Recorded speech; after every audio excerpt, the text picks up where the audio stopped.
বর্ষার সিজনে বৃষ্টির দিনে ঝুমঝুম যখন বৃষ্টি হয় এই ধরনের মুখরোচক খাবারগুলো খেতে মন চায়। অল্প উপকরণে স্বল্প জিনিসে এমন একটা রেসিপি নিয়ে আপনাদের মাঝে হাজির হয়ে গেলাম। রেসিপিটি কিভাবে হয়েছে, কি ইউজ করা হয়েছে সেটাই দেখার বিষয়। কি করে এই রেসিপিটি আমি তৈরি করলাম দেখতে থাকুন। দেখার সাথে সাথে একটা লাইক করে দেবেন, সুন্দর একটা কমেন্ট করে দেবেন। যদি আরো ভালো লাগে প্লিজ একটু প্রিয়জনের কাছে শেয়ার করে দেবেন। তাহলে কথা না বাড়িয়ে আজকের এই রেসিপিটি, নাস্তার রেসিপিটি দেখতে থাকুন। নমস্কার মাই লাভলি ভিউয়ার্স, সবাই কেমন আছেন? আশা করি আমার ভাই বোনেরা সবাই খুব খুব ভালো আছেন। আমিও ভালো আছি ভগবানের অশেষ কৃপায়, আর আপনাদের বুক ভরা ভালোবাসা নিয়ে খুব ভালো আছি। অন্তস মম কিচেন এর সবাইকে জানাই সুস্বাগতম। আজকে আবার বরাবরের মতন খুব সুন্দর, খুব ইউনিক এক রেসিপি নিয়ে আপনাদের মাঝে হাজির হয়ে গেলাম। রেসিপিটি দেখতে থাকুন। দেখার সাথে সাথে প্লিজ একটা লাইক করে দেবেন, সুন্দর একটা কমেন্ট করে দেবেন। যদি আরো ভালো লাগে প্লিজ একটু শেয়ার করে দেবেন। প্লিজ প্লিজ আমার ভিডিওটি একটু শেয়ার করে দেবেন। তাহলে আমি কি ভিডিও নিয়ে এসেছি, কি রেসিপি নিয়ে এসেছি দেখতে থাকুন। কথা আমি আর বাড়াবো না, দেখুন তাহলে। এটার আগে বলে রাখি, যারা আমার চ্যানেলে নতুন এসেছেন প্লিজ আমার চ্যানেলটা সাবস্ক্রাইব করে দেবেন, পাশে থাকা বেল আইকনটি টিপে দেবেন। সর্বপ্রথমে আমি একটা গ্যাস ওভেনে ফ্রাই প্যান বসিয়ে দিলাম। এবার এখানে কি নিয়েছে দেখুন, কয়েক রকমের ডাল চাউল একসাথে করে নিয়েছি। প্রথমে আমি চনার ডালগুলা ফ্রাই প্যানে দিয়ে দিলাম, দেখুন, দিয়ে একটু নেড়ে চেড়ে নেব। কেন কি চনার ডালগুলো বড় হয় সেজন্য প্রথমে এগুলা দিয়ে দিলাম। আমি চনার ডালগুলা দিয়ে একটু নেড়ে চেড়ে নিলাম। তারপরে দিয়ে দেব এখানে ছোট আকারের ডালগুলা, মুগ ডাল আর মসুরের ডাল আর অল্প আতপ চাউল, সবগুলা মিলে এখানে হবে প্রায় 1 কাপের মতন। এই ডাল চাউলগুলা সুন্দরভাবে আমি নেড়ে চেড়ে একটু ভেজে নেব হালকা আছে। 1 মিনিট আমি ভেজে নিলাম।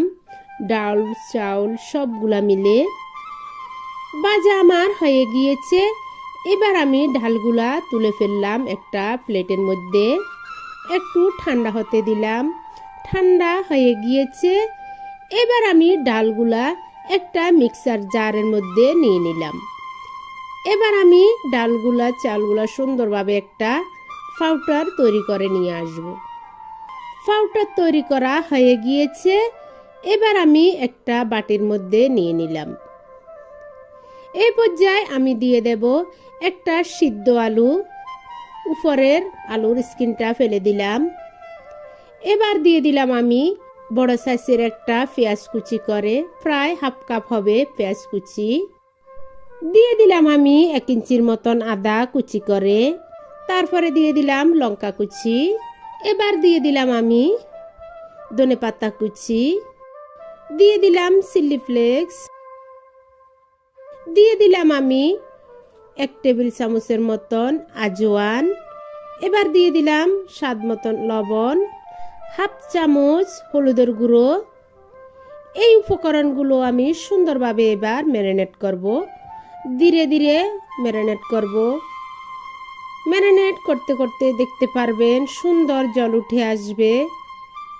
আপনারা কোনো জল দিতে যাবেন না, আমিও কোনো জল দেব না। দেখবেন একদম ম্যারিনেট করতে করতে একটা সুন্দর ডোর মতন তৈরি হয়ে যাবে।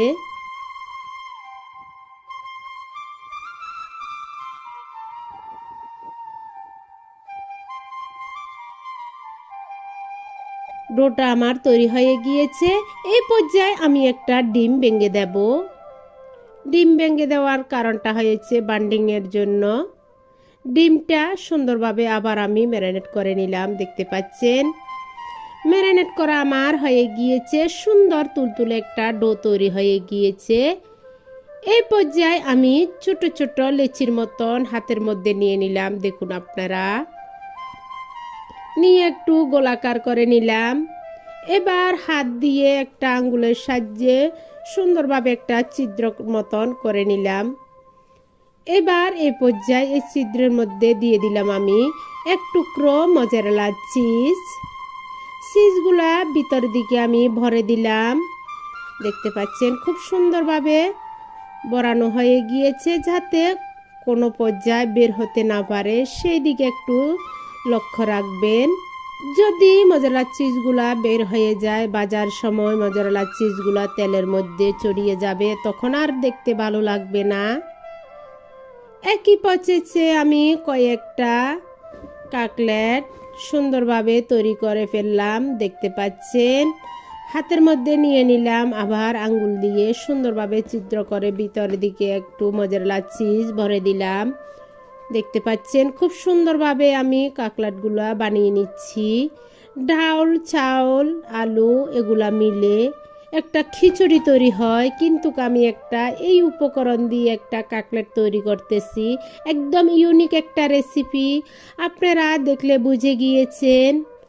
আমরা একটু মাথার মধ্যে যখন বুদ্ধি খাটিয়ে একটা রেসিপি করে সুন্দর করে পরিবারের সবাইকে খাওয়াতে পারি, তখন আমরা প্রশংসায় ভেসে উঠি।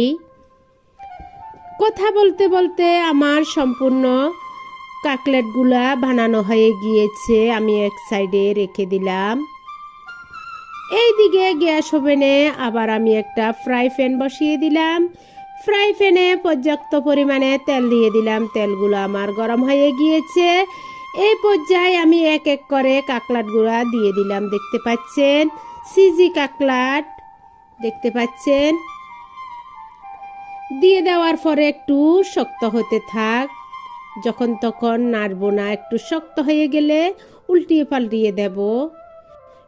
অবশ্যই শক্ত হয়ে গিয়েছে। এবার আমি একে একে সব কাটলেটগুলা উল্টিয়ে দিলাম। দেখতে পাচ্ছেন খুব সুন্দরভাবে কাটলেটগুলা আমি উল্টিয়ে দিলাম। একটু বাদামি কালার নিয়ে আসবো।